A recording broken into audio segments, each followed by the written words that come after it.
Example बताने का मकसद ये कि आप लोग एबीसी को बेहतर तौर पर समझ सकेंगे। हम एक सिचुएशन लेते हैं कि बच्चा पेरेंट्स के साथ गया हुआ है मॉल के अंदर ग्रोसरी शॉपिंग करने के लिए, महीने की खरीदारी करने के लिए।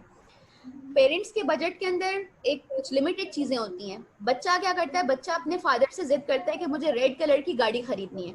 वो गाड़ी बहुत महंगी होती है और वो फादर के रेंज के अंदर नहीं होती, तो फादर मना कर देता है कि मैं ये गाड़ी नहीं दिला सकता। वो बच्चा ऑटिस्टिक है, 9 साल का है, और वो जिद कर रहा है कि मुझे यही गाड़ी चाहिए। अब वो बिलिंग काउंटर पे खड़े हैं और बच्चा जिद करे जा रहा है। बाप ने 1 दफा मना किया, 2 दफा मना किया, बच्चे मना नहीं हुआ और बच्चा जिद करता रहा, और आखिरकार वो जिद करते करते पहले उसने रोना शुरू किया, फिर वो जमीन पे लेट गया, उसने टांगे मारना शुरू कर दी, बुरी तरह से चीखना चिल्लाना शुरू कर दिया, ऊंचा ऊंचा रोना शुरू कर दिया।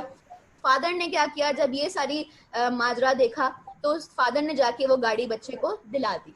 अब यहाँ पे मसला कहाँ पे आया? अब इस तरह से ये जो मैंने आपको एक सिचुएशन बताई है, आप अपने बच्चे की इस तरह की सिचुएशंस अपने चार्ट के अंदर मेंशन करेंगे। किस तरह से?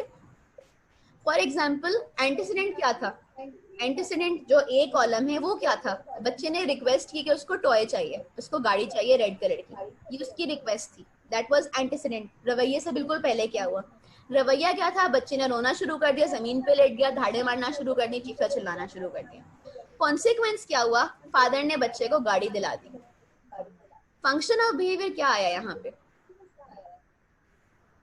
कोई बता सकता है फंक्शन ऑफ बिहेवियर क्या है यहाँ पे? हमने बहुत सारे देखे थे ना, गेनिंग एंड ऑब्टेनिंग या अवॉइडिंग एंड स्किपिंग। बच्चे को कोई चीज मिल रही है, अटेंशन हो सकती है, आइटम मिल रहा है, तो इसमें आपको क्या लग रहा है फंक्शन ऑफ बिहेवियर क्या है यहाँ पे?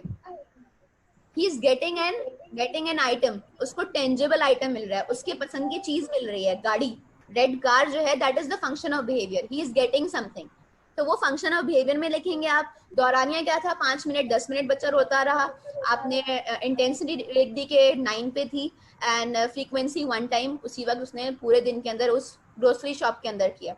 अब यहाँ पे गड़बड़ क्या हुई? हम जब एनालिसिस करने बैठेंगे तो हम देखेंगे कि क्या ए में गड़बड़ थी या सी में गड़बड़ थी। ए में तो कोई गड़बड़ नहीं थी क्योंकि बच्चे ने रिक्वेस्ट की थी कि उसको गाड़ी चाहिए, बिहेवियर शो कर दिया बच्चे ने। बट कॉन्सिक्वेंस क्या हुआ? कॉन्सिक्वेंस ये हो गया कि बच्चे को फादर ने गाड़ी दिला दी। अब यहाँ पे बच्चे ने क्या लर्न कर लिया कि जब जब मुझे कोई चीज चाहिए, मैं रो के धाड़ के चीखे मार के वो चीज हासिल कर सकता हूँ। यहाँ पे बच्चे ने ये लर्न कर लिया, राइट? ऐसा ही है। अब जब भी बच्चे को कोई चीज चाहिए होगी, उसने ये सीख लिया कि मैं रोऊंगा, चीखूंगा, जमीन पे लेट के टांगे मारूंगा, तो मेरे फादर या मेरी मदर या फौरन से वो नरम पड़ जाएंगे और वो मुझे वो चीज दिला देंगे। तो यहाँ पे हमें कॉन्सिक्वेंस चेंज करने की जरूरत है। हमें पेरेंट को काउंसिल करना है कि अगर इस किस्म का बिहेवियर बच्चा शो कर रहा है तो हाउ टू मैनेज इट, आप क्या टेक्निक यूज कर सकते हैं।